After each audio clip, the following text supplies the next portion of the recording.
மாணவ கண்மணிகளுக்கு அழகான மாலை வணக்கம். இன்னைக்கு உங்களை எல்லாரையும் சந்திக்கிறதுல எனக்கு ரொம்ப சந்தோஷம். இன்னைக்கு நான் உங்களுக்கு என்ன சொல்ல போறேன்னா, நமக்கு இருக்கிறதுல சந்தோஷமா இருக்கணும்னு சொல்லி. ஒரு குடிசை வீட்டுல வாழ்ந்துட்டு இருந்த ஒரு மனுஷன் ரொம்ப சந்தோஷமா தான் இருக்காரு. தினக்கூலிக்கு வேலைக்கு போறாரு, தினமும் நல்லா சாப்பிடுறாரு, நல்லா நிம்மதியா தூங்குறாரு, அவருக்கு எந்த தொல்லையும் இல்லை.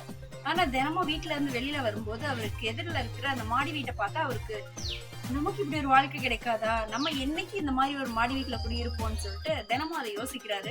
அதை நினைச்சு ஒரு சில நாள் கவலையாவும் ஆகுது அவருக்கு. ஒரு நாள் ராத்திரி அவர் அதையே நினைச்சிட்டு போய் படுத்து தூங்கிடுறாரு. நடு ராத்திரியில திடீர்னு ஒரு அதிர்வு கேக்குது. என்னடா இப்படி அதிர்வுது அப்படின்னு சொல்லிட்டு அவர் யோசிக்கும் போது அவர் வீட்டை யாரோ தட்டுறாங்கன்னு நினைச்சாங்க. பார்த்தா அவர் குடிசையே அதிர்ந்ததா அதுக்கப்புறம் தான் பார்த்தாரு. வெளியில வந்து பார்த்தா பூகம்பத்துல எதிர்ந்து மாடி வீடு இடிஞ்சு விழுந்தது கவனிச்சாரு. ஆமா குழந்தைகளா, நம்மளும் அப்படிதான். சில நேரத்துல அவங்க வீட்டுல அப்படி இருக்கு, அவங்க பேரண்ட்ஸ் அப்படி இருக்காங்க, இவங்க பேரண்ட்ஸ் இப்படி இருக்காங்க, என் பேரண்ட்ஸ் இப்படி இருக்காங்க, எனக்கு சப்போர்ட் பண்ணல, அந்த மாதிரி எல்லாம் யோசிக்கிறீங்களா? அப்படி எல்லாம் யோசிக்காதீங்க. உங்களுக்கு என்ன இருக்கு? உங்க பேரண்ட்ஸ் எதை கொடுத்தாலும் உங்களுக்கு பெஸ்டா தான் கொடுப்பாங்க. அதனால உங்களுக்கு இருக்கிறத வச்சு சந்தோஷமா இருங்க.